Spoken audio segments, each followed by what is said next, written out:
If you want to turn this into this, you're going to want to try these two small changes, which can be applied to almost any workout. But before we get into the specifics, we need to discuss progressive overload. In order to stimulate muscle growth, the muscles need to be challenged, and they need to be challenged a little more than the last time. Now, this doesn't mean you can just start with really light weights and increase it steadily every time you work out. The muscles actually have to be pushed to their limits. More specifically, within 2 to 3 reps of failure. Now, this can sometimes be hard to judge, and that's why I always like to push my last set all the way to failure so that I can identify if I was leaving too much in the tank in my first sets. Now, what I really like about these two techniques is even if you get off to a bad start and your first couple sets were not ideal, or you misjudge things and you know you're not getting quite the muscle stimulus you're looking for, you can salvage the whole workout with the final set by implementing these two techniques. There is evidence that even just one really intense set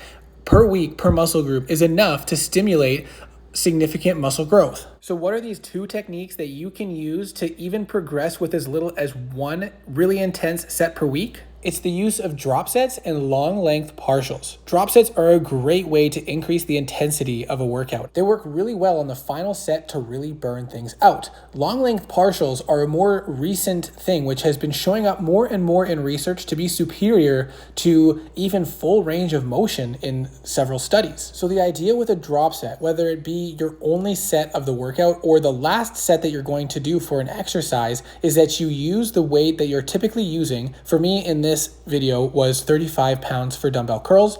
And then once you do as many as possible all the way to failure, you drop it down, say 5 pounds, and then you do it again all the way to failure. And then once again, drop the weight and do it again all the way to failure, really pushing your muscles to the limit. Now for long length partials, while the research is promising, there are still a lot of gaps that need to be filled and more research that needs to be done before the recommendation is made to switch completely over to long length partials. And the important thing to note is that these partial range of motions are happening in the lengthened position, not the shortened position. But I recommend doing this like a drop set at the end of your sets to really squeeze out a little more effort and push your muscles harder than you did last time. You can see in this clip, I'm doing about a quarter to a third range of motion as I push for 2 or 3 more reps before I drop the weight or give up on the exercise. But it's really important to make sure you're still using good form and not risking injury or just performing wasted reps. As mentioned, the lengthen portion of the exercise seems to be the most important, so you don't just want to throw the weights up and completely miss out on the contraction of the muscle. And you want to be able to control the weights as it goes up and down. But if you need a little momentum to start the motion, as long as you're using good form and focusing on contractions in that lengthened position, you're going to get a large benefit out of this.